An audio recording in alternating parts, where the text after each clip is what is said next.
Bom dia, boa tarde, boa noite, menino Nordeste Paulista, como é que vocês estão? Fernando Baioco, diretor executivo da Regional. Estamos aqui em mais um dos nossos capítulos, nossos episódios, para a gente falar sobre networking e BNI, é claro. E hoje a gente está com uma presença bem importante, porque agora ela vai analisar a gente aqui. Vai fazer a análise nossa, psicológica. Cuidado, Elton. Eu queria ter os efeitos especiais aqui. Tchan, tchan, tchan. Não, depois você coloca. Depois, quando ficar gravado, você coloca. Ela é nova no BNI. Ela tem 6 meses, mais ou menos. 7 meses, né? Começou agora, mas abraçou um desafio imenso.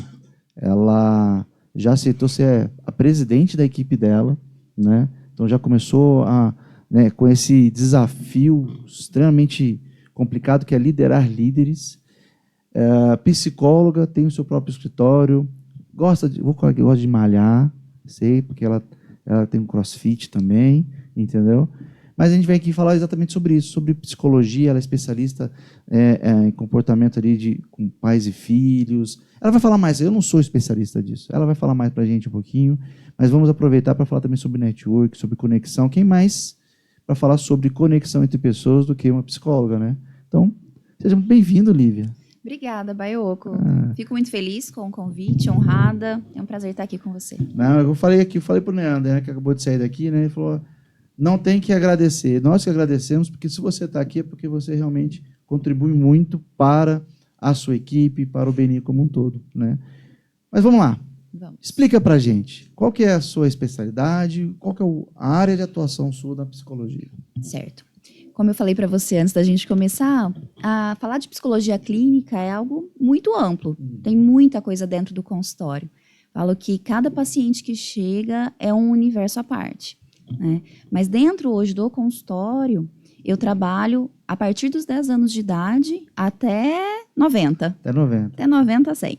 Né? Mas tem aí dentro desse público, tem algumas abordagens, algumas especificidades dentro do meu trabalho. Né? Então, quando a gente atende adolescentes, de 10 anos, 15, 18, tenho ali... 35, 40... tem os adolescentes de 40, com certeza.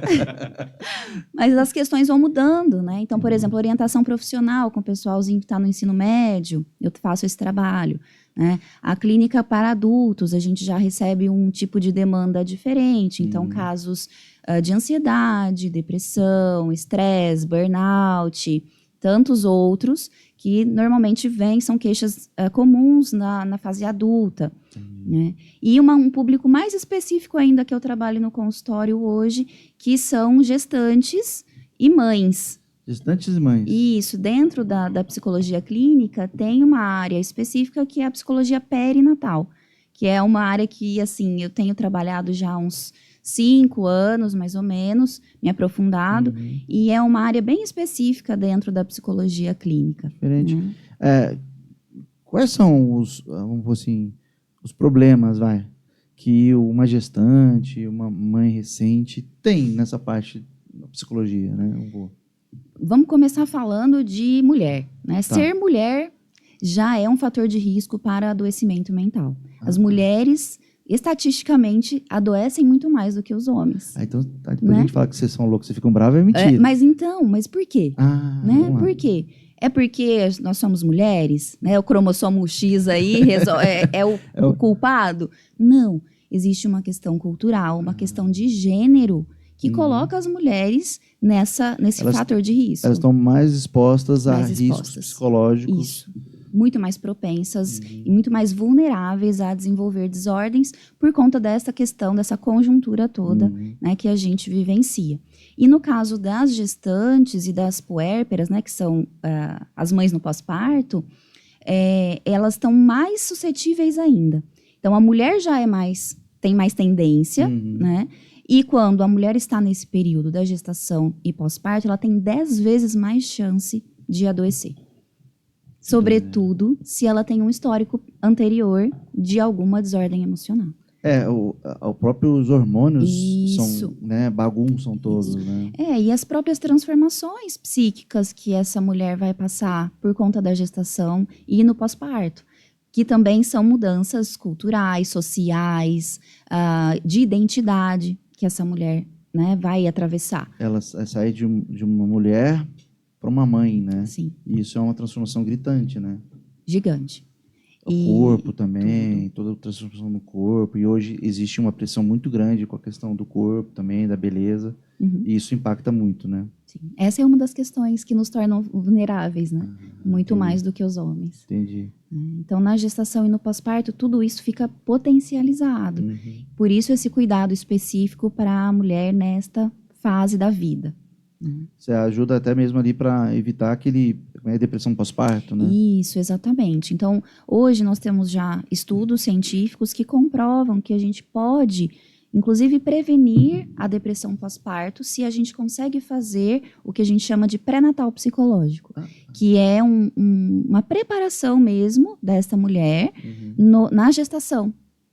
Então, na gestação, a gente já tem sintomas, a gente já tem sinais que essa mulher está com ansiedade ou com sintomas depressivos e que depois tem uma chance maior de desenvolver uma depressão pós-parto, por exemplo. Então, se a gente acompanha essa mulher durante toda a gestação, a gente consegue apoiá-la, ajudá-la e até prevenir esse adoecimento posterior. E essa ajuda é fazendo com que ela entenda em situação que ela está, como é que é? Exatamente. Hoje a gente tem um protocolo de atendimento para gestantes, onde a gente vai acompanhar essa mulher e vai trabalhar toda essa parte, né, da idealização desse bebê, da chegada desse bebê. Inclusive, o pai participa das sessões, é convidado, as avós, babá, enfim. A rede de apoio dessa mulher também pode participar, né, do pré-natal psicológico. E a gente faz aí esse acompanhamento para que ela esteja um pouco mais preparada para a chegada desse bebê. Entendi. Porque a gravidez, muitas vezes, ela é pintada assim, nossa, com uma beleza, sim. Né? E, nossa, a grávida. Eu sou pai de duas crianças, eu tenho uma menina de 12 e um menino de 8, né? Eu acompanhei muito a minha esposa nas transformações, né? Então, tem as preocupações de, estria, passa creme, e aí, né, o seio, o corpo, e aí mudou do antes para o agora. Minha esposa fala assim, né? Minha esposa nunca foi doceira. Ela sempre foi do salgado. Depois que teve a Júlia, ela é doceira. Olha só. Eu falei, nada contra, que eu sou doceiro. Até foi bom, porque ele me ajuda a ficar mais gordo, né? Mas essas transformações são muito interessantes, né? São muito radicais para a mulher, né? Exato. Essa questão mesmo da identidade. O que funcionava antes não funciona agora, o que fazia sentido antes não faz agora. A gente passa por uma transformação muito abrupta.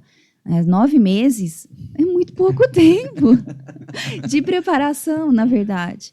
E então, eu aproveitando, né? Sou mãe de 2, você sabe disso, né? A Ana Beatriz e a Catarina, beijo, amores, mamãe ama vocês. São ruivas. Uma ruiva e uma loira. Né? Uma ruiva e uma loira, né? Então, quando eu vi a menina dela, ruiva, eu falei, e que é isso aí? É Valente, né? É a minha Merida. É sua Merida, né? É a minha Merida. É ruiva, cara. É ruivona mesmo, assim. Eu acho bonito, eu acho lindo. Linda, eu falei pra ela, que menina linda sua filha, né? E não parece, né? Porque é cabelo escuro, né?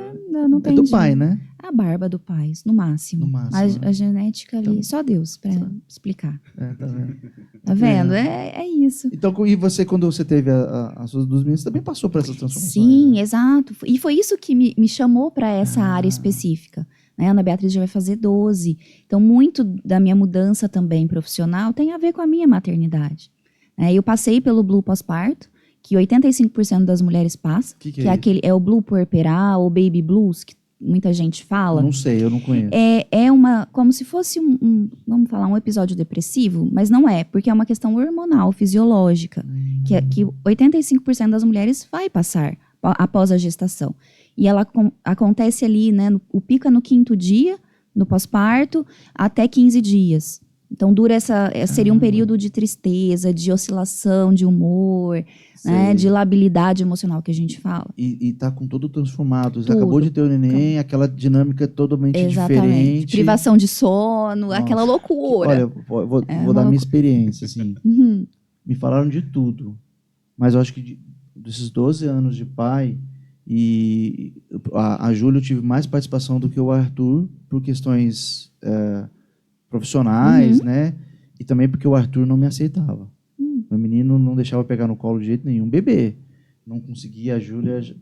parece que é isso, né? O menino com a mãe, a menina com o pai, uma coisa assim. Eu não sei, até hoje não entendo, mas ele é muito apegado nela. Mas com a Júlia, eu participei muito mais do que com o Arthur, né? E eu falo pra você, cara, tinha hora que assim, o pessoal fica horrorizado que eu falo, mas às vezes você entende o casal Nardoni. Porque Que horror! a privação... Corta. Não corta, não pode deixar, porque a privação de sono é um desafio gritante. Sim. E eu tinha a escolha de participar ou não. Uhum. E minha esposa não tem Não escolha. tem escolha. Esse é o ponto. Ela tem que acordar para amamentar. Ela não tem escolha. Não tem. A gente, normalmente, esse é o fardo da mulher. Às vezes a gente não tem escolha. Como os homens podem ter, nós não temos a opção. Eu escolhi participar. Tem homens que simplesmente... E eu fico horrorizado assim, com isso. Tem homens que certeza. simplesmente largam e falam, olha, vira pro lado e o problema é seu, entendeu? É sua função de mulher, né? E não é. Eu assim, tudo bem, eu não vou dar de amamentar. Não é a única coisa, não é na verdade. do homem, né? Então, mas eu podia acordar, eu podia pegar no colo para fazer arrotar, para dormir. Sim. Né? Eu dava para Gil amamentar a Júlia e depois eu ficava com ela, fazia arrotar, e de ninar, ficava no quarto para poder acompanhar e deixar a Gil descansar. Com o Arthur foi mais complicado porque o Arthur foi bem exigente mesmo com a minha esposa, né? Com a Gil. Mas é inaceitável, tipo, o cara não participe, sabe? Para mim é inaceitável. E mais inaceitável também, no meu ponto de vista, é a gente vangloriar o homem que faz a parte dele. Foi minha parte. Ai, um paizão. Não, ele é pai. É pai. O pai faz a parte dele ou não. Exatamente. Infelizmente. E isso a gente também trabalha em consultório, porque esse homem, né, esse pai é convidado, né, as sessões, a parte de educação parental, ele é chamado à responsabilidade, e a gente também trata dessas questões no consultório, né, porque realmente a mulher tem uma demanda ali que não tem como delegar. Não tem escolha. O amamentar é da mulher, se ela amamenta ao seio. Se for uma madeira, ainda já dá para delegar. Já dá para delegar, exatamente. Mas caso contrário, a gente tem que fazer essa função. E sim, a privação de sono, inclusive, é uma técnica de suicídio, de só pode, tortura. De tortura. Rapaz do céu, cara. Exato. Quer ver uma tortura que era usada antigamente, né, nas guerras? Era deixar a pessoa sem dormir. A pessoa dormia, acordava. Dormia, acordava. E realmente isso afeta muito a saúde mental. Eu senti bastante nessa época. Eu até falo para todo mundo, falo, cara, olha, se eu puder te dar uma dica, te dar um quesinho à frente do que vai vir para você, é assim, você se prepare para a privação de sono. Sim. Porque você vai dormir pouco e você tem que trabalhar, né? Porque o homem também recebe só 5 dias. Que é um absurdo. Né? Então, eu lembro que quando houve o nascimento da Júlia, eu guardei uma parte das férias para eu poder estender e poder estar mais presente e dar mais apoio, né?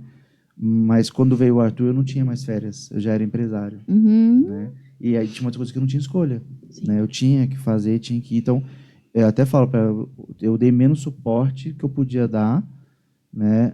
Pelas questões ali na hora. Mas com a Júlia eu me preparei mesmo. Então, eu guardei parte das férias para poder ter pelo menos 20 dias. Né? Então, os primeiros 20 dias eu estava presente lá para poder apoiar, né? Mas é complicado também para a gente, né? Sim, porque às vezes o pai quer estar presente, também não pode. Não pode. Né? Infelizmente. Por isso que é tão importante ter rede de apoio. Eu falo, pai não é rede de apoio. Rede de apoio é o restante. A gente não tinha. É muito difícil. Sempre foi eu e a minha esposa. Tanto que minha mãe fica meio brava hoje, porque fala assim, vocês não contam com a gente. Não podia. Você morava em São Paulo, a gente morava em Ribeirão Preto, né? Em Campinas, quando nasceu a Júlia. Meus sogros são falecidos hoje, não tinham condições também, e eram mais idosos, né? Agora, quando veio o meu menino, a minha mãe pôde ser rede de apoio. Eles mudaram para Ribeirão Preto. Olha só.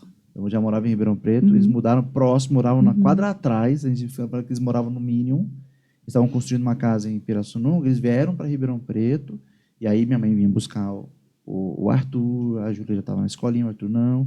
Então foi uma rede, a gente sentiu que era ter. Sim. Mas ter rede de apoio é muito importante. É essencial. É essencial, até por conta da privação de sono.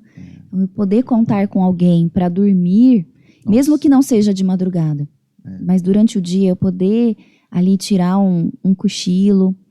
Isso vai me ajudar bastante. E ser rede de apoio de verdade, né? De verdade, Não rede de atrapalho, né? Porque às vezes mais atrapalha do que ajuda. Exato, fica dando pitaco. Sim. Nossa, E até isso os mais a velhos gente... são difíceis também, né? Até isso a gente tem que preparar essa mulher, né, essa família, porque ela vai ter pitacos, ela vai receber palpites Aí tá indesejados. com sede, dá água, tá amamentando no peito. Dá água, dá tá com água, sede. mãe, mas agora não dá mais água. Dá chá, não dá chá mais. Então, até você, livre demanda. Não, é de 3 em 3 horas, acorda. Enfim, são várias as questões. E até mesmo o pediatra, né? O pediatra também tem essa diferença. Tem um pediatra que apoia o livre de demanda, tem outro pediatra que fala, pode acordar a criança, tem que amamentar de 3 em 3 horas. Cada caso é um caso, vai depender muito desse bebê também, se tem baixo peso, enfim, outras aí questões. Tem alguns casos mais específicos. Mas assim, realmente, a gente tem que saber muito bem o profissional que a gente está buscando para nos ajudar, nos apoiar. Porque, de novo, às vezes é esse profissional que vai te dar um conselho errado, equivocado, ou que não vai de encontro ao que você acredita. Lívia, eu tenho uma questão antropológica até. Porque eu fico pensando assim, em termos geracionais,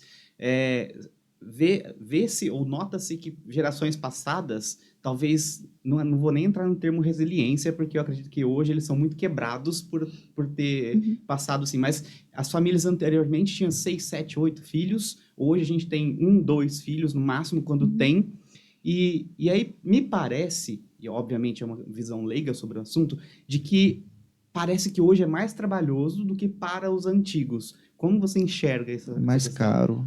Mais caro, com certeza. É uma pergunta bem complexa, tá, Elton? A gente poderia ficar aqui horas falando só sobre esse ponto.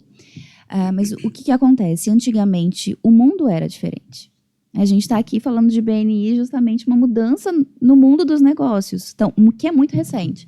Se a gente for pegar lá atrás, não tinha as oportunidades que a gente tem hoje, não tinha conhecimento que a gente tem hoje. E esses filhos todos, meu pai mesmo, eram 9 irmãos.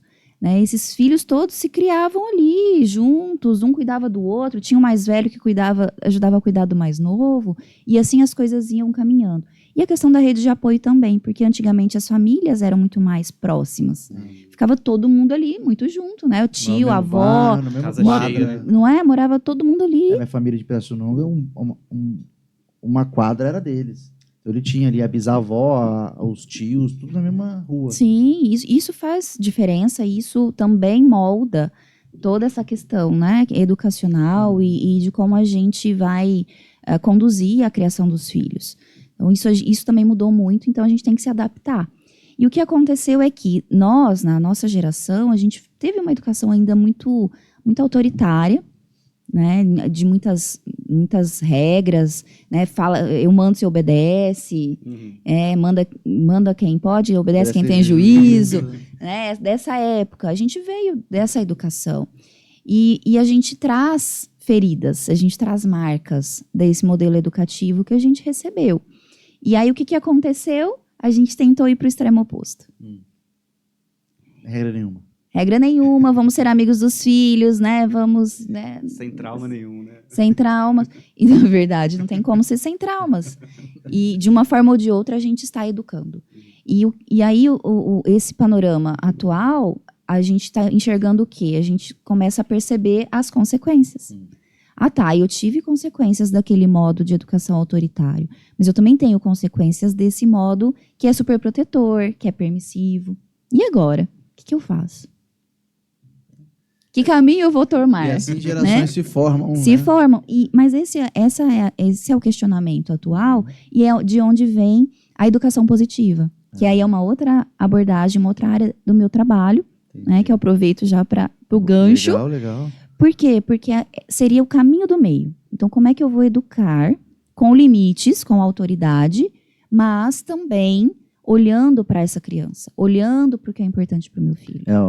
Os nossos avós educando com educação positiva. Você quer tomar uma palmada agora ou daqui a 5 minutos? É verdade. Né? A gente tem bastante brincadeira sobre isso na internet, inclusive, né? Os memes, né? Temos. Educação positiva do meu filho, né? Você quer ir agora ou você quer ir empurrado, entendeu, com bumbum quente, né? Exato. É muita coisa, né? A Vira meme. internet E é bom, porque a gente vai conseguindo divulgar mais. Como é que é essa educação positiva sem ser meme, né? Como é que seria isso, né? Seria a gente conseguir colocar esse limite de uma forma assertiva, respeitosa, né? Então a gente fala da firmeza e gentileza ao mesmo tempo. E a gente usa muito a neurociência, né? A ciência a nosso favor. Porque a gente já tem estudos. O que acontece se eu fizer assim? E se eu fizer assado? A gente já tem. Então, por que eu vou fazer se eu sei que a consequência não vai ser boa? Verdade. Não é? Porque a educação autoritária, ela é legal, ela dá resultado a curto prazo. Não é? Eu ameaço, eu jogo chinelo, eu bato, eu castigo, eu tiro o negócio que a criança gosta. Provavelmente ela vai fazer o que eu quero. Aquela ela hora. Sabe a consequência. Ela não quer a consequência. Não quer. Mas o porquê ela não vai Mas saber. o porquê? Não é de dentro para fora, é de fora para dentro. E aí, se eu não tô perto, o que ela vai fazer? O que ela quer. O que ela quiser. Ela vai mentir. Aí eu recebo muito no consultório, meu filho está mentindo. Eu não sei por que meu filho está mentindo. Eu não sei por que meu filho é rebelde. Então, vamos lá. Né? Vamos entender. Muito provavelmente é esse esquema. Né? Ou a inconsistência dos modelos. Então, esse é um ponto da educação autoritária. Mas ela é importante em alguns aspectos. E isso a gente precisa olhar. Porque é importante ter regras, ter limites. A gente precisa. Para convivência na sociedade existe Claro. tem que ter regras de convivência, né? Com certeza. Eu preciso fazer o que precisa ser feito. Não o que eu desejo. Né? Porque a criança é desejo, o adulto é dever. Muitas vezes. Ontem mesmo eu falei, gente, meninas, eu preciso de 10 minutos porque eu tenho que voltar para o consultório. Preciso de 10 minutos para descansar. Por favor, vão lá estender a roupa para mim. Ah, mamãe, é a Catarina, né? Ah, mamãe, mas eu não quero agora, eu tô vendo o meu desenho. Eu falei, filha, eu entendo que você não queira e eu preciso que você faça. Educação positiva. Dá pause, depois você volta, tudo bem? Tá bom. Sempre funciona também? Não é isso, às vezes né, é um caminho, é um caminho, mas isso tudo por quê? Porque a gente tem um caminho também de aprendizado dentro da educação positiva. Elas já entendem o que eu tô pedindo. Já tem uma forma de conduzir. E às vezes o Felipe fala, ai, vai lá resolver você. Não tem paciência. Vai lá. E por outro lado, a superproteção ou a permissividade, ela vai deixar essa criança achando, né, que o mundo é dela. O mundo é dela, o mundo gira em torno dela, tudo tem que ser sobre ela. Isso também não é saudável, né? Não é respeitoso. Até porque ela não tem condições de escolher. Então, e a gente... Hoje, o meu trabalho maior com esses pais, né, é justamente enxergar esses pontos, porque o que mais acontece é eu ir de um extremo para o outro, né? Eu fico mole demais, aí depois eu fico rígido demais para balancear, porque eu não dou conta nem de um extremo nem de outro, e eu não sei o caminho do meio. Então, a minha ajuda é nesse sentido. No final, o problema de uma criança problemática são os pais. Em maioria das vezes. Desde que não tenha um problema pessoal, o problema eu médico. Os pais são eles próprios criam os problemas. Se eles são muito permissivos, a criança vai ser uma criança que vai achar que é dona de tudo, vai dar trabalho para eles. Se eles criam uma criança com muita restrição, eles vão ter uma criança rebelde, porque o adolescente é para ser rebelde. Né? Saudável. Vai ser rebelde. Então, se a gente educar os pais, ensinar os pais... Sim. Eles vão evitar uma série de problemas. Com certeza. Obviamente que existem as exceções, as crianças que têm os seus problemas, claro, TDAH, Sim. que tem um certo nível de autismo, autismo. Estou tirando esses casos particulares e falando. Se tiver uma criança que não há problemas, não apresenta problemas, a educação correta vai ajudar a resolver. Vai ajudar, exato. E tanto esse foi o meu raciocínio quando eu parei de atender crianças. Porque hoje eu tenho quase 20 anos de consultório. E no início eu atendia muitas crianças. Inclusive TEA, TDAH, transtornos de aprendizagem. Meu público maior eram crianças. E com o tempo eu fui percebendo essa necessidade. Porque eu fazia terapia infantil, mas em paralelo eu estava ali com os pais. Porque eu não acredito que seja possível a terapia infantil sem o acompanhamento desses pais. Justamente por isso que você colocou. E aí, com o tempo, eu fui percebendo, não, mas eu acho que se eu trabalhar com esses pais, eu consigo atingir a criança. E essa foi a minha mudança. Então, hoje não atendo mais as crianças tão pequenas, mas oriento os pais. Então, às vezes os pais vêm para mim, chegam, mandam uma mensagem que precisam de ajuda com uma criança de 4 anos. Eu não atendo terapia com 4 anos, mas eu vou entender o caso, né? Vou entender, olha, me conta um pouquinho o que está acontecendo. Deixa eu entender, me manda um áudio, me conta. E aí eu vou e sugiro, né, dependendo do caso, sugiro uma sessão de orientação para esses pais. E em muitos casos, a criança não precisa entrar em terapia. É só resolvendo realmente os pais ali, mudando, ajustando. E não é questão de culpar esses pais, né, Baiocco? Acho que isso é um ponto importante. Não vem com um manual. Não vem. A gente não. Eu achava, né, que em 9 meses eu ia estudar tudo, ia alinhar tudo com o Felipe e ia ser lindo, ia ser perfeito. Não, gente, isso não existe. A gente vai aprendendo no caminho. É igual videogame, né? Cada fase te prepara para a próxima e assim sucessivamente. E é engraçado que assim, né, as suas meninas devem ser iguais também, mas acredito que a diferença seja maior ainda lá em casa, porque é um menino e uma menina, né? São completamente diferentes. Aí quando você fala assim, beleza, passei 4 anos criando a minha menina, aí veio o Arthur. Pronto. Tô treinado. Aí vem, ele não me aceitava, ele era mais a mãe, só a mãe ele só parava de chorar no colo da mãe, eu não conseguia ajudar, eu não conseguia estar presente. Sim. Né? E eu não conseguia... juro a vocês, eu pegava no colo e chorava mais. E eu não beliscava a criança, eu juro, tá? Eu não beliscava.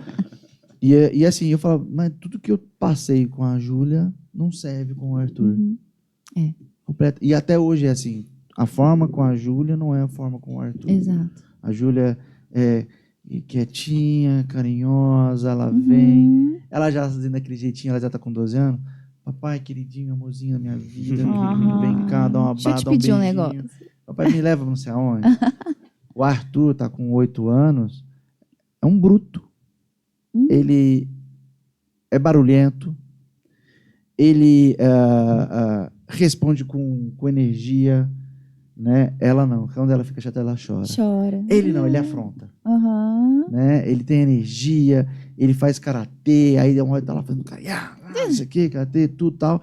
Ela faz sapateado, ela tá lendo livros de romance.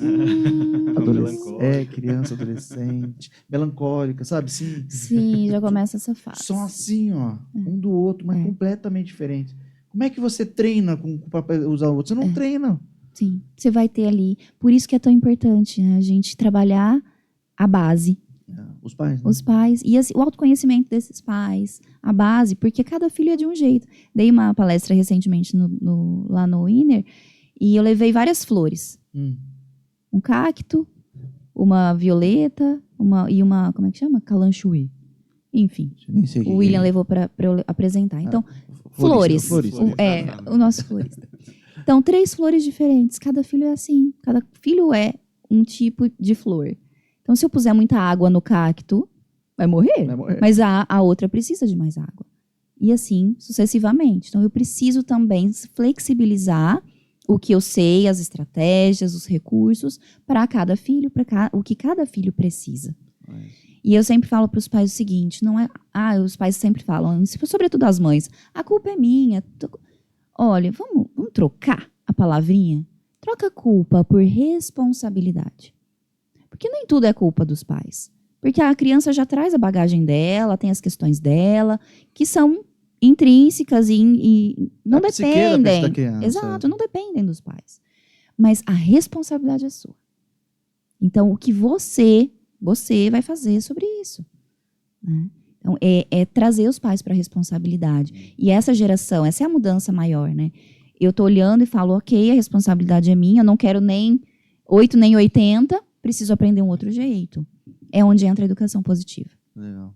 Tá? Legal. Até, tem 2 livros que eu sou coautora sobre esse tema, sobre educação parental. Tá aqui em cima, deixa eu... Sim, a gente fala... Conectando Pais e Filhos 1 e 2. 1 e 2, exato. O primeiro eu falo sobre autoestima e autoconfiança, como construir, né, como construir um ambiente propício.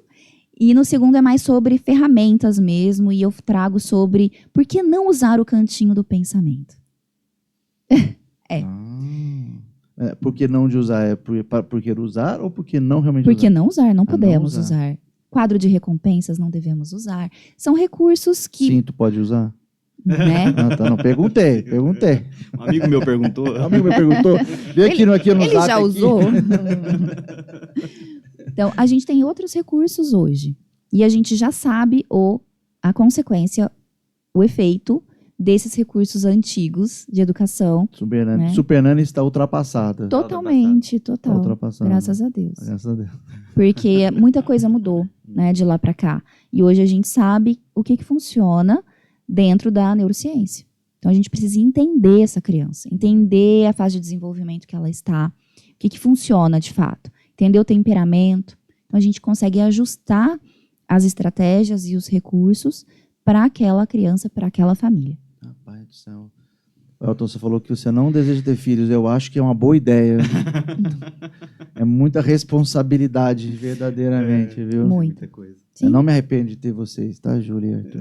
É bom demais. É muito bom. Eu não vejo minha vida É muito bom. antes. Eu falava, antes, como eu não tenho uma rede de apoio, né, em Ribeirão Preto, assim, próxima, minha mãe vem, mora em Pirassununga, é 1 hora de distância, mas não é que nem, vou deixar meus filhos aí com vocês e vou sair ter aqui um night, né? Vale Night. Vale Night com a patroa. E aí, quando eu voltar, eu pego vocês, né? Não, eu tenho que ir para Pirassununga. Minha mãe tem que vir, então a gente não tem, né? E aí, é tão intrínseco pra gente a convivência com eles, que quando sai só eu e minha esposa, a gente É estranho. Não sabe fazer. não sabe o que fazer. Mas é importante treinar. né? É importante treinar. Ter uma babá, ter um vizinho, uma vizinha, um amigo. Agora que eu tô mais Pra velhinho, poder- mais velhinhos, né? A gente Ele assim, já consegue deixar um pouquinho. já consegue deixar um pouquinho. Então, por exemplo, eu saí agora cedo, as férias, né? Então eu saio muito cedo por causa do Beni. Eu não tenho férias, né? Do Beni, né? Então as reuniões continuam. Então eu saio muito cedo e minha esposa vai praticar a atividade dela, vai correr. E aí eles ficam 1 horinha. Como a Júlia tem 12 anos e o Arthur tem 8, eles já entendem. Essa 1 horinha eles já ficam sozinhos Sim, em casa. Tranquilo. Já aprenderam ali a pegar um pão, passar uma manteiga, se precisa sentir alguma fome. Meu menino é muito mais à frente do que a Júlia. Você tem uma noção? Uhum. A Júlia, você chega para ela e fala assim, papai, faz um pão com presunto e queijo para mim. Eu falo, pão, Presunto, Fato. peixe. presunto e queijo. Te apresento. Toma. E se você quiser quente, é sanduicheira. Ela faz, faz para mim. Uhum. E aí faz. E aí faz. Quando eu tô bem, eu falo, tá, vou lá e faço. Quando vai, eu falo assim, é você. Aham. Né? Você já tá com crescidinho, com sua idade, eu já me... Fazia almoço. Meus pais, quando eu tinha 11 anos, meus pais deu uma palestra, deixou meu irmão com 11 anos. Minha mãe falou assim, tem comida no freezer, aqui tem R$50 para vocês, qualquer emergência. Uhum. Nem tinha o iFood ainda. Não, Né? que eu tinha 11 E dava anos. certo. Não dava, saíram, ficaram 1 semana fora. A gente ia pro colégio, se Uau. arrumava, ia pro colégio, né, o colégio era perto, a gente ia, a gente descongelava a comida e a gente fez de tudo para economizar os R$50. Ficamos com R$50. E a gente usava o dinheiro depois. Pois é, e essa é uma outra mudança, né, Baioco? Antigamente a gente tinha essa segurança, às vezes, em permitir, né? Jamais que eu vou deixar meus Hoje, filhos como que você vai sozinhos uma fazer? semana. Não, entendeu? Ou eu lembro, quando na minha época de escola, andava de bicicleta na cidade inteira, de um lado para o outro. Eu ia sozinho pra boa. escola. Quinta série eu ia sozinho pra escola. Aham. Hoje Mamãe, você vai deixar? Eu e meu irmão, a gente tá indo pra escola sozinho. Eu sei, depois eu descobri que nos primeiros dias eles acompanhavam escondidos. Escondido. Né? Mas a gente ia. Sim. Eu moro próximo. Eu morava do lado da escola. Então, na verdade, a escola que eles ficavam era do lado de casa. E aí a portaria era de um lado aqui. Esse aqui é uma quadra mesmo. Aqui embaixo ficava do mais novo e aqui do meio ficava da mais velha. Nunca passou pela nossa cabeça de deixar ela ir sozinha. Uhum. Não, tem que ir junto. Uhum. Na minha época, com 11 anos, possivelmente ela já estava indo sozinha. Sim, Obviamente que é um outro universo, claro. é um outro momento. Sim, A violência está muito maior, está Sim. pior agora. Sim. Mas são momentos muito diferentes. exato. Mas eu fiquei, a gente se virou. Até por isso, né? Antigamente a gente conseguia desenvolver algumas habilidades de iniciativa, proatividade, independência, muito mais cedo, autonomia. Hoje a gente vê cada vez demorando mais Porque a gente não pode soltar. Por isso que eu falei que tem os adolescentes de 30 anos, de 40 anos, Sim, né? e vai ser cada vez mais. E vai ser por causa disso, né? Essa questão, né? Então, isso prejudica até na fase adulta, né? Hoje a gente, aí falando um pouco sobre o contato que a gente tem com empresários, né? A gente vê muito empresário adolescente, né? Muito empresário que ele não se responsabiliza pelas questões, ele não se compromete, né? E é um problema muito grave que a gente tem, e dá muito mais trabalho para a gente, aí falando do próprio BNI como uma ferramenta, de mostrar para ele que ele é responsável pelo que ele próprio adquiriu. Sim. Né? E é uma coisa que o Ivan fala, que você tem que tirar o babador. Ele fala. Fala Põe o isso, né? avental. Tira o babador. Ele tira o babador e põe o avental. Falei isso terça-feira. Falou? Ah lá, Falei. tá vendo? Estamos alinhados. Sim. E é uma dificuldade muito grande, né? Por causa dessa construção que tem hoje, né? Dessa parte empresarial, o que você tem sentido exatamente nessa parte, né? Como é que você sente isso como profissional? Da psicologia? Da psicologia, né? Também todo esse ambiente que tem hoje, desculpa interromper, hoje, toda essa dificuldade que a gente está com o empresário, né, passando essas incertezas. Como é que tem sentido esse impacto neles? Eu acredito que vem muito desse modelo educacional, sim. Né, não aprendizado de habilidades aí para a vida adulta. Então, os jovens empresários demorando um pouco mais para amadurecer, para entender do seu papel.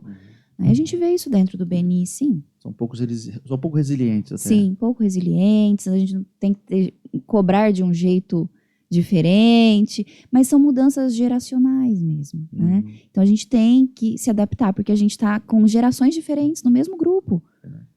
Né? Geração X, Y, Z, tudo ali. Lá no Winner, que tem 34, vai ter para 34 membros, você tem jovens empresários. Sim, de 20 e poucos. E você tem, por exemplo, a mãe do Neander, que é uma senhora já. Sim, de 60, 70. São completamente diferentes, né? Exatamente. E como é que lá no Winner você tem trabalhado, você como presidente, inclusive, né? Como é que você tem trabalhado esse processo de geração mesmo, para poder colocar todo mundo junto, né? É um processo de formiguinha, né, Baioco? Como você falou no início, é um grande desafio estar à frente de tantos líderes empresários. Aprendendo a ferramenta Aprendendo também. junto, porque é tudo muito novo. E conciliar essas cabeças tem sido um desafio à parte. Então, mesmo a questão da tecnologia. É muito mais difícil para os mais velhos darem conta e para os mais novos, ok, aplicativo, tá tudo bem, né? Então, rapidamente eles pegam, e os mais velhos a gente precisa ter um pouco mais de cuidado. Então, a gente tenta sempre trazer o que tem de positivo mesmo. A Bianca, nossa coordenadora de educação, que é uma das mais antigas, mais experientes do grupo. Então, ela traz isso toda semana, praticamente. O quanto ela ensina e o quanto ela aprende. Né? Porque essas mudanças geracionais estão ali dentro do grupo o tempo todo. É a forma de falar, é a forma de conduzir, a forma de pensar que é diferente. Então, é um desafio diário. Ainda mais interessante. Ainda mais como líder, né? Você estando à frente lá, que a sua responsabilidade realmente é liderá-los, né? Com uma pitadinha a mais de... Estão todos na mesma situação, que o Winner é novo. Então, é diferente eu que tenho 8 anos e meio só de membro, eu tenho essa experiência de conhecimento da metodologia. Vocês estão começando agora, né? E já começou tendo que estar lá na frente e conduzindo eles, né? E eu acho que deu certo, porque ter uma psicóloga na frente lá ajuda, porque é uma loucura mesmo, né? Entendeu? Mas como é que tem sido para você, como psicóloga, a sua profissão, essa entrada do networking, né? O que você olhou, observou e o que isso pode transformar para você? Tudo. Ok, então obrigado, gente. Mas é isso, porque a gente, né, na nossa profissão, as psicólogas que estão me ouvindo podem confirmar, no consultório a gente fica muito isolada. Né? A gente tá ali dentro do consultório, 4 paredes, às vezes a gente passa ali o dia inteiro. Só problema, né? E o dia todo ali fechada e a gente se isola mesmo. E esse é o estereótipo da psicóloga clínica, né? E esse isolamento não é bom. Eu, pelo menos, para mim, não funciona. Eu preciso de mais. Aliás, eu nunca fui uma psicóloga muito comum, assim, muito dentro desse estereótipo, desse padrãozão. Então, procurou estar... Sempre procurei diversificar, porque eu não consigo fazer uma coisa só. Entendi. Né? Então, eu acho que o BNI abre essa possibilidade da gente se relacionar. Sair da caixinha e fazer algo diferente. Legal. Então, para mim, o BNI trouxe essa possibilidade real de sair da caixinha, né? De ampliar os horizontes. E quando você fala de ampliar os horizontes, você também fala de ampliar a sua visibilidade, porque Sim. você fica lá no cantinho lá, e aí como é que você... Aí vamos falar de... Nós falamos, você é uma psicóloga, mas você também é uma empresária. Exato. Né? Mas muitos psicólogos não conseguem ver o seu trabalho como uma empresa. Esse é o problema. Entendi. E aí aquela história, não, porque eu faço isso porque eu amo ajudar as pessoas. Eu amo ajudar as pessoas. Mas é meu trabalho. E eu preciso tratar como trabalho. Você tem que... Ele é de onde vem a sua fonte de renda? Exato. Mas você é muito ambiciosa. Sou. Não sou gananciosa. É diferente. Sou ambiciosa no melhor dos sentidos. Eu entendo o valor do meu trabalho. Eu quero ajudar as pessoas verdadeiramente. Então, eu preciso ganhar por isso. Sim. E você também precisa estar visível para que as pessoas saibam Exato. que você está lá para isso também. Sim. Não é simplesmente falar, não, eu vou montar meu consultório e eu vou ajudar as pessoas. Esperar. Mas foi isso que eu fiz quando eu formei. Por algum tempo. Aí depois eu percebi, né? Rapidamente. Gente, mas isso aqui não vai dar certo. Aí eu comecei a palestrar e eu comecei a ir por outros caminhos. Visibilidade. Já comecei a gerar visibilidade nessa época. E agora, depois de tantos anos de formada, aceitar o desafio do BNI... É isso que eu ia falar. Porque agora você já construiu uma visibilidade. Por que você, então, aceitou o BNI? Que foco, vamos pôr assim? Não foi só de crescimento profissional, mas pessoal também. Pessoal também. Eu adoro um desafio, adoro adoro. E meu marido que me fala, mas não consigo, eu gosto. E é o caminho, eu gosto desses desafios, de né, fazer coisas diferentes. E o BNI é uma nova estratégia, porque eu investi um tempo no digital, por exemplo. Né? E eu me cansei do digital, falei, gente, não é por aqui, não tá. E foi onde eu decidi o ano passado, né? Em maio a gente começou as RIs, faz um ano, já fez um ano. E um ano atrás, e eu falei, gente, e agora? Continuo investindo no digital ou invisto no BNI? Não que uma coisa exclua a outra, não é isso. Dependendo das especialidades, você tem que estar um pouquinho em cada um. Mesmo, e eu continuo no digital um pouquinho, mas digital. É um pouquinho, né? Antes não, antes era muito. Né? Então eu tive que escolher também esse caminho, porque eu sou uma só. E você tem que, assim, você tem que olhar também pelo lado do seu produto. Isso. Né? Ele depende do quê? Pessoas. Ele depende de apenas uma visibilidade, ou ele depende de credibilidade, porque nós estamos colocando os nossos problemas na mão de uma pessoa. Sim. E a gente quer que seja uma pessoa realmente que entregue. Então, como é que eu faço para chegar a essas pessoas que estão procurando por ajuda, de que eu sou aquela pessoa que vai ajudar? Então, precisa realmente trabalhar na visibilidade. Só que não é simplesmente colocar um outdoor falando, está com problemas com seus filhos, família. Exato, não adianta. E é justamente isso que o BNI tem proporcionado. É o que o Ivan coloca, né? O VCR, visibilidade, credibilidade, rentabilidade. Então, eu estou ali, tendo ali a minha visibilidade, construindo a minha credibilidade, não só com os membros do meu grupo, mas dentro do BNI. E isso vai vir na rentabilidade. Em algum momento vem. Já está vindo. Já tá vindo. É importante até porque a sua especialidade, ela tem alguns tabus, né? Tem, exato. É coisa de doido, é de fraco, né? É porque não sabe criar os filhos. Então, você também tem que educar as pessoas para entender o que é a sua atividade, a sua especialidade, né? A psicologia. Sim. Então, não é somente também se falar que eu sou isso. É o porquê que eu existo e também fazer com que a gente veja nas pessoas aqueles gatilhos que você fala, ela precisa ser educada para ela entender e aí ela procurar ajuda. Sim. Né? Porque senão ela entra num círculo vicioso. E aqui fica, né? Exato. Então, esses tabus, esses preconceitos ainda sobre a psicologia, sobre a psicoterapia, a gente vai quebrando aos poucos. E a gente precisa de tempo para isso. Né? E uma ferramenta como o BNI serve para isso. Sim, muito. Muito. Totalmente. Eu tenho adorado, assim, eu acredito muito que eu tô só começando. Gostei dessa fala, viu? É muito bom, né? Estou só começando, isso é muito bom. Porque realmente é uma construção, né? Faz um ano que a gente está em RIs, 7 meses só de lançamento da equipe. Minha primeira ONF foi em janeiro. E hoje eu já dobrei o meu investimento. Ô, louco. É uma preocupação nossa, porque você Sim. fala de algumas especialidades que são tabus, né? Ou que são realmente... depende de uma construção que a gente fica falando, nossa, como é que vai ser? E aí a gente fala também de códigos de ética, porque a psicologia tem os seus códigos de ética. Sim. Inclusive, é uma das questões que nós temos no nosso código de ética, é que a gente exige que os membros cumpram o código de ética da profissão deles. Sim. O advogado, o psicólogo e por aí vai, né? É bom, fiquei muito feliz em saber que você já teve o retorno, dobrou, ainda tem mais tempo ainda, né, no processo. Mas assim, para a Lívia, né? O que faz alguma comparação antes do BNI e agora? As transformações. As transformações.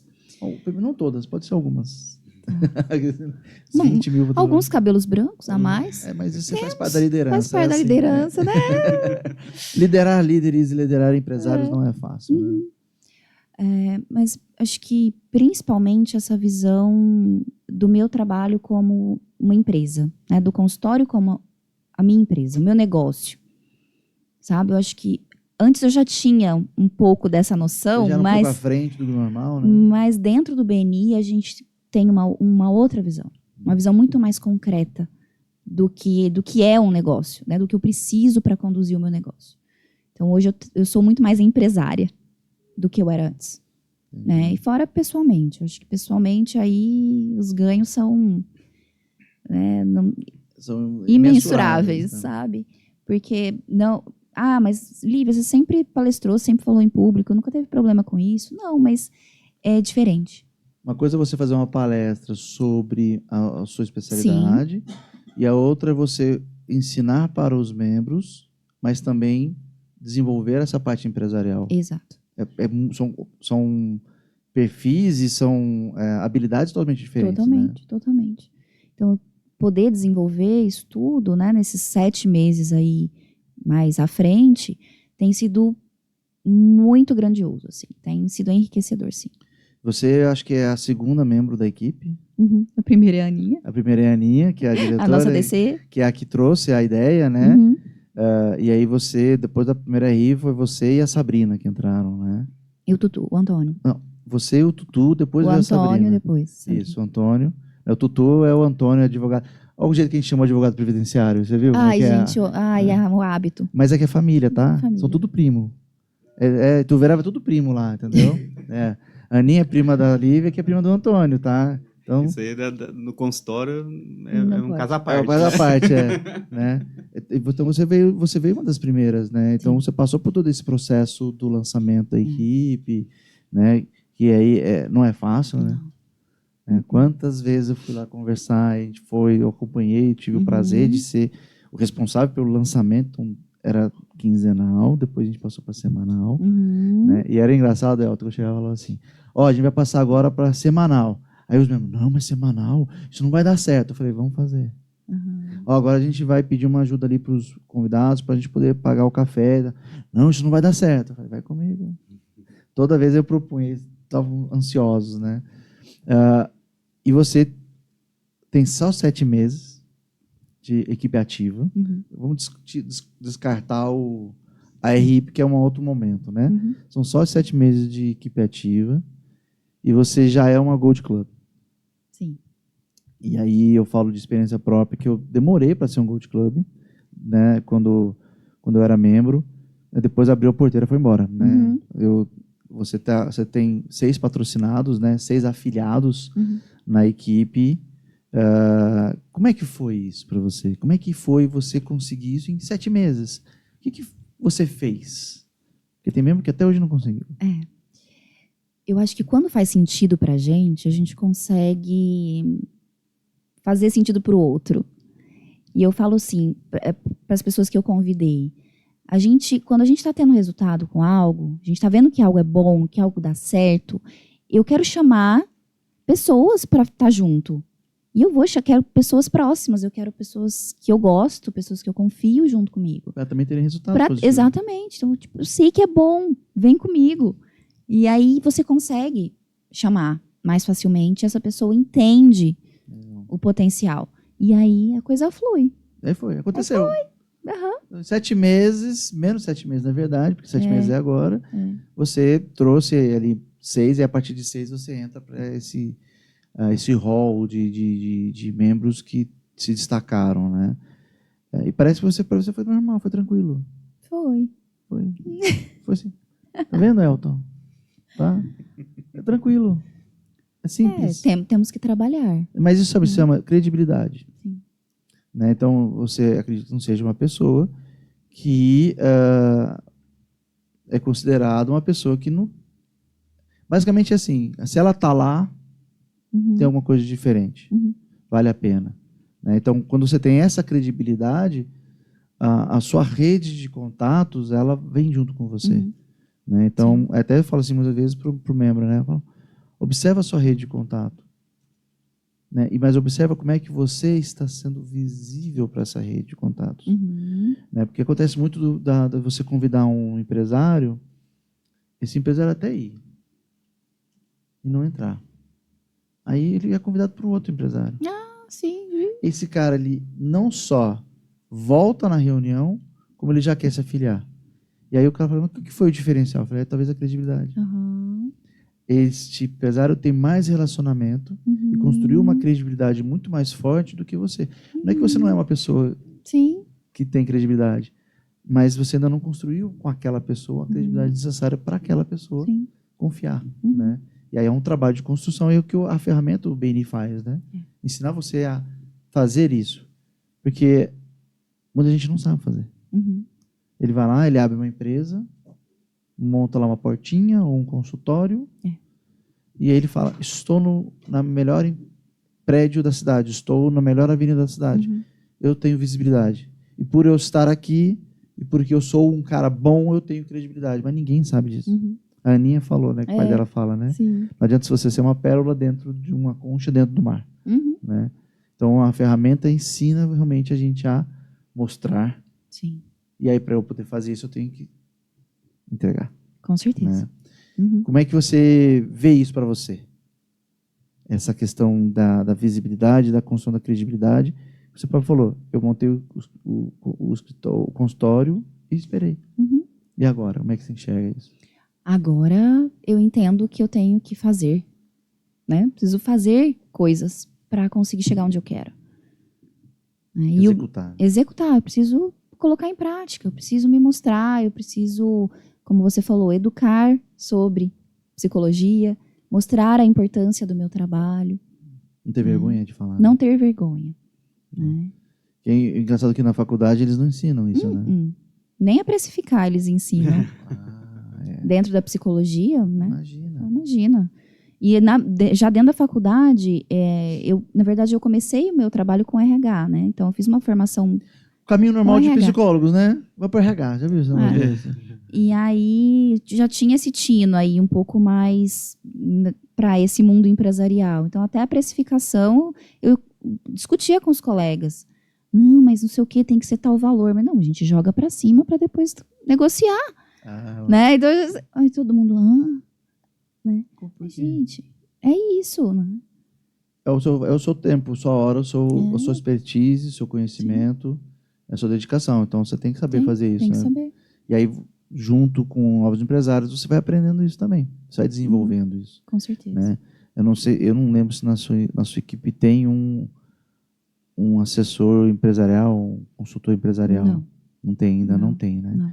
Mas muitos empresários, por terem na sua equipe um consultor empresarial, finalmente aprendem a fazer isso, Uhum. a se precificar corretamente, Isso. né?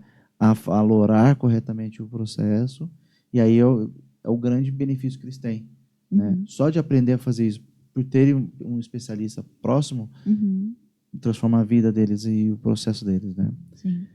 Estamos chegando no nosso final Uhum. do nosso tempo, e eu queria abusar um pouco da sua especialidade, mas eu queria que você falasse para os membros sobre o como ou porquê de executarem a metodologia, né? O que eles vão ter na sua experiência, mesmo pouca, mas já Uhum. muito profunda, da metodologia, do porquê fazer a metodologia, né? Porque ouvir a gente falar, faça.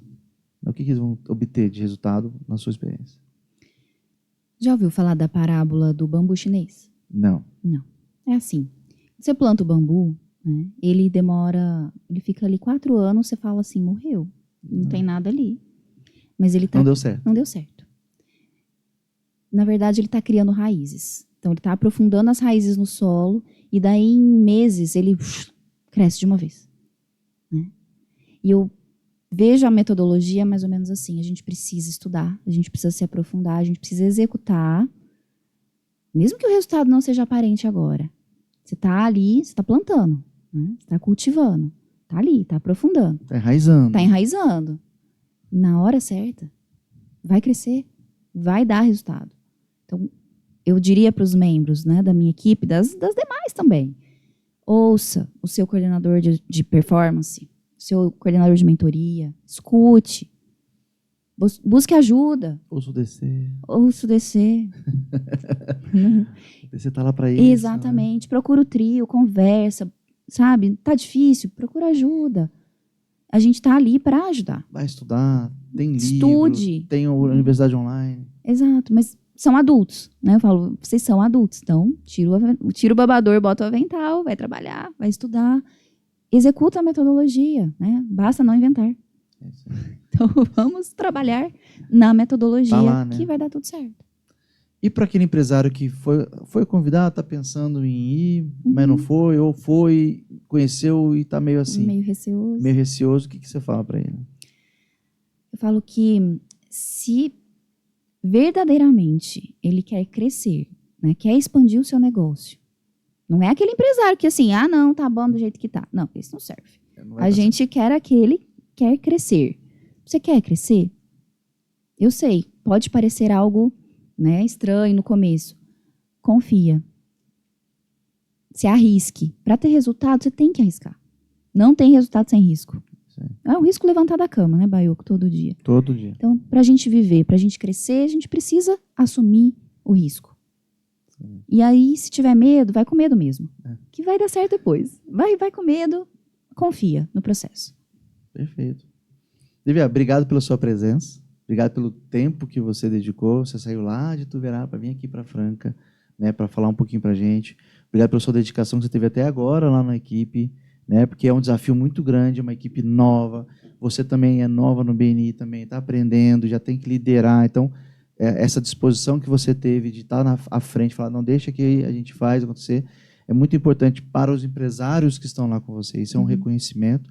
Você estando aqui também é um reconhecimento pela sua dedicação. Então, eu tenho que agradecer muito, como BNI, por essa dedicação que você tem, né, para com a metodologia e para com seus próprios parceiros de negócios, seus amigos, empresários lá de Ituverava. Então, obrigado mesmo por tudo aí que você tem feito. Eu que agradeço. Tamo junto. Então, valeu, gente.